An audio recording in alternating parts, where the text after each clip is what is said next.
Over the past few months, much has been said and done by the government on increased regional cooperation and maritime security. And you can't really talk about these very important matters without bringing up the United States, a long-term ally of the Philippines. President Rodrigo Duterte has been expressing a shift in interest from the U.S. to forging closer ties with Russia and China. Let's go straight to the source of our story, our country's National Defense Secretary. Welcome to the program, Secretary Delfin Lorenzana.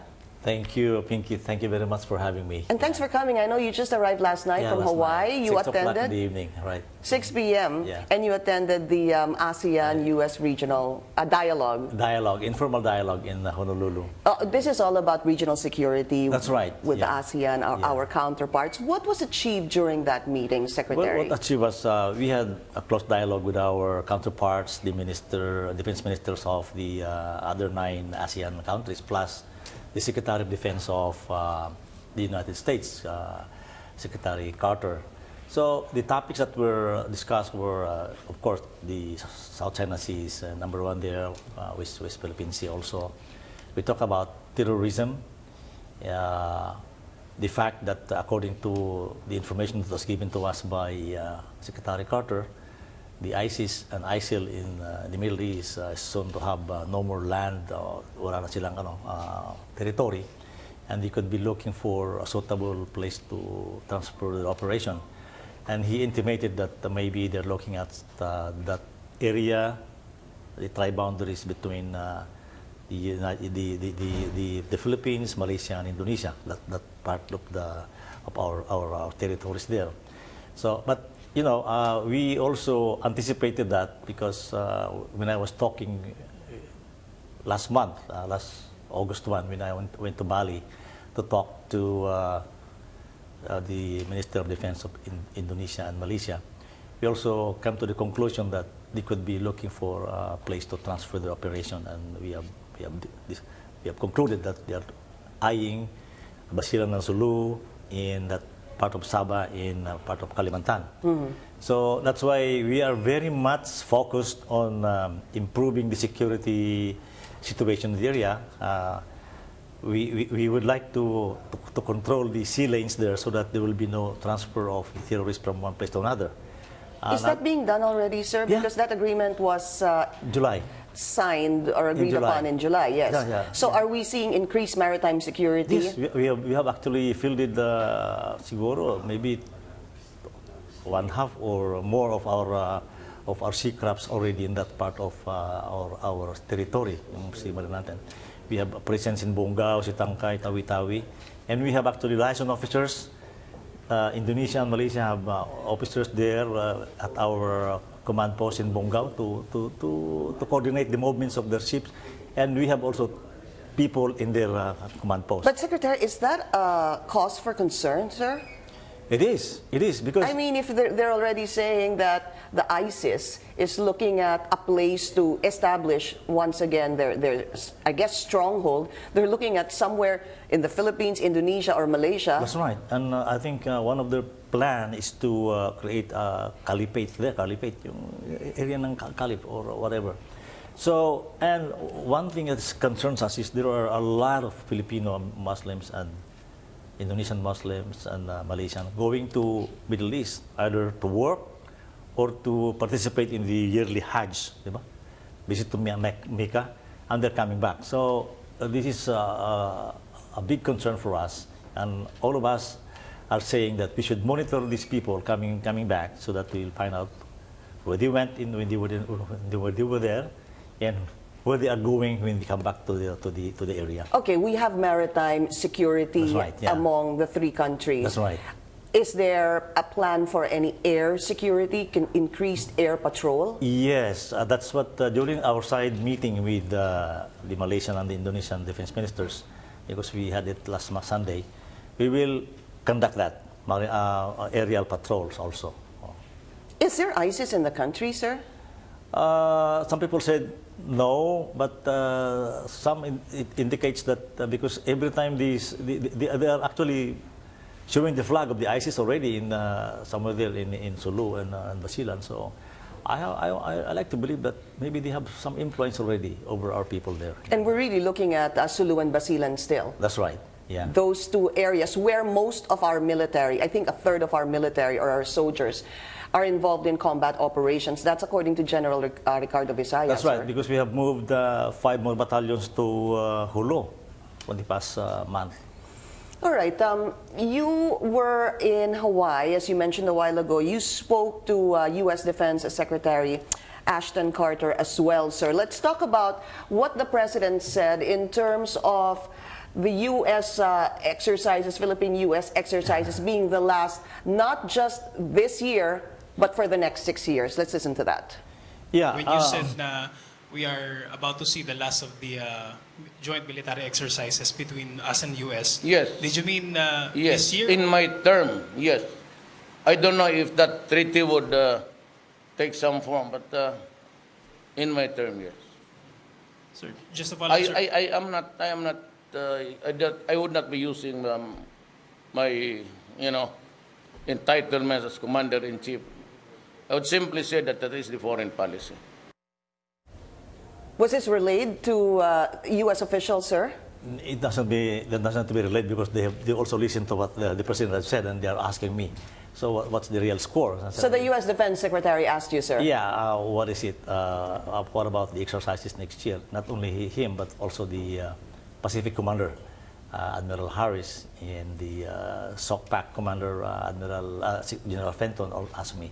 So they talked to me one by one and said, I haven't received, I told them, I haven't received official order from the President. You do this, you do that, you do that. So, but when I was away, National Security Advisor Secretary Esperon, I think, talked to the President, and I think one of the course of action that we are going to do in the next couple of weeks is to sit down with the Armed Forces of the Philippines, General Visaya, the Chief of the Army, Air Force, Navy, and to let them tell us what's happening in these exercises. Are we really getting something here? What are we learning here? Since the exercises started in 1981, the Balikatan, up to now, what have been accomplished? And to find out if really we need to continue or to reduce the number of exercises, or to scrap them altogether. But sir, you knew you were going to Hawaii and you knew you were going to see U.S. Defense Secretary Yes, Ashton yeah, Carter. yeah. Did you speak to the President and clarify that particular statement he said about RP-U.S. military exercises being the last? I spoke to him before he left because when he was leaving for Vietnam, I was also preparing to leave for Hawaii. But I did not get any, I was asking him that, but nawala sa usapan eh. So I wasn't able to get... You didn't want to clarify because, sir, I guess what I'm saying is, alam mong tatanungin ka sa Hawaii, so parang gusto mo nang tanungin si Presidente na, sir, posible kasing tanungin ako ni Defense Secretary Ashton Carter hinggil Yeah, dito. but when I was away already, I asked Secretary Esperon to please clarify with the President while I'm here so that I can reply properly. But he did not also give me categorical answers. Okay. So sabi niya, when you come back, we'll speak some more. And so last night, we spoke about the EDCA. EDCA pinag-usapan namin kagabi. Because Sino ho kayo nag-usap kagabi with the President? President May, Secretary Yasay, Esperon, and Duresa, and the Executive Secretary. So one of the things that was clarified to the President by Secretary Yasay was, Mr. President, the document is actually legal because it was signed by both officials from the United States, Ambassador Goldberg and Secretary Gasman, who have authority from the presidents. Plus, it was ratified by the Supreme Court. The Supreme Court said it is constitutional, so it's a legal document. So now, the next siguro, the thing that we have to... What did the President say when Secretary Yasay said? Okay naman siya. Oo, okay naman siya. So He's not thinking about suspending that anymore? I think, hindi naman siguro. He did not see that last night.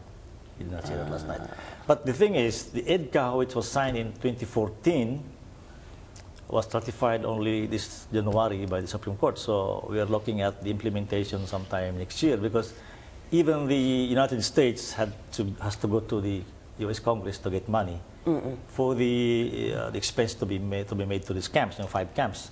Correct. I think EDCA requires them to put up facilities for their equipment, for the troops to stay when they are here temporarily and they will leave the facilities here. So wala pa. It is to be next year. Secretary, the President wants American soldiers to leave Mindanao. Is this something you agree with? Why do we need them? I asked him that because when he made that statement, I wasn't with him. I was traveling in Zamboanga. When I came back, I went to him and said, is it true that you want them to leave? He said, because they are in danger, because, you know, because of what's happening, these atrocities of the U.S. Army was already brought up again after in 1906. They might be in danger, but I told the President, they are not actually in the field. They are all in one camp in Zamboanga City, in Camp Calarian. They are there.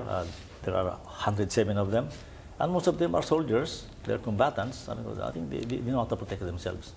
And so later on, he said, okay, maybe they will leave late in the future, not immediately.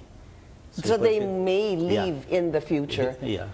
Secretary, do you feel that we need the American troops here, or do you feel that... Presently? Yes. Yeah, I think we need them because, you know, they have some sophisticated equipment that we need to track the Abu Sayyaf in Basilan and the Sulu and all the lowest elements in Mindanao. All right. Kailangan natin sila.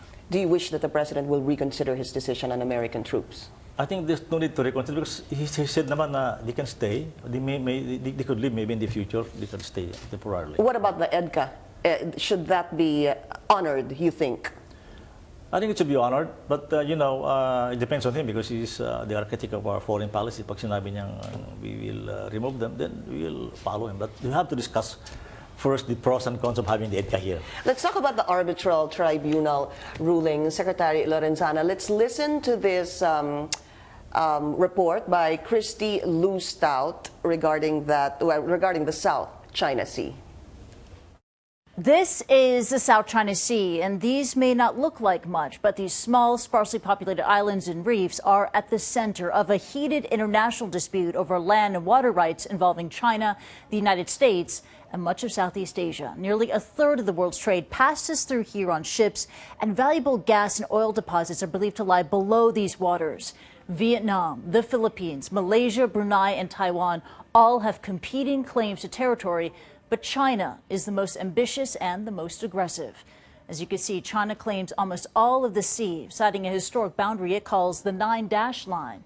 And over here, in a chain of islands called the Spratlys, China, and to some extent Vietnam, are rapidly building artificial islands, installing infrastructure, all to justify their territorial claims. Now let's zoom in, all the way in, on a reef here known as Fiery Cross. Satellite photos from the Asia Maritime Transparency Institute reveal just how much China has transformed this reef into a fully fledged island, reclaiming over 2 million square meters, adding lighthouses, even an airstrip.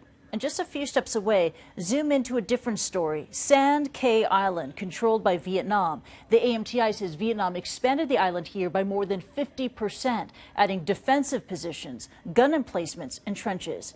And less than 12 kilometers from here, Taiwan controls Taiping Island. It's little more than a runway with a medical clinic, but it helps justify Taiwan's claim to the region. The dispute also spills out into the seas themselves. Anyone crossing these waters might run into Chinese military ships on drills, U.S. Navy boats conducting freedom of navigation operations, or fishermen from Vietnam, China, or the Philippines. A lot of traffic and tension that has raised fears that this contested body of water could become a flashpoint between competing nations. Secretary, how do you feel seeing that report? I'm very concerned. Yeah, very concerned, especially the occupation of China in the Scarborough Shoal. In fact, Mischief Reef is already within our 200-mile exclusive economic zone, plus some other islands that they have already reclaimed. But, you know, when the tribunal ruling came out in July 12, and we discussed that, the cabinet discussed it and how are they going to handle the favorable ruling to us, because it was, according to some, it is a slam dunk decision in our favor. But the government, through the president, through the advice of some of the cabinet members, to handle it softly, so that we will not maybe rile the Chinese. So, but how do we handle it softly? Secretary? Maybe one of the tack that the government is doing is to talk to the Chinese, and one of the action that was made a while ago was for the former President Ramos to go there and do some back channeling. And I hope that this visit of the President in China in in the next 2 weeks will result in some favorable things for us regarding this West Philippine Sea. But you know, the President has constantly said, he said always that whenever I talk to China about the West Philippine Sea, it should be on the basis of this ruling. I will not go out of this four corner of this paper, the ruling of the PCA. All right. So that is good actually. That we are going to insist that the ruling is fair. And the President is leaving, you said, in 2 weeks. Will you be joining him, sir? I hope I can. I hope I can. Yeah, maybe, Okay. maybe I will visit. All right. I will accompany him. Before we go, sir, just very quickly, coup rumors. Are there coup rumors that are credible? I haven't heard any.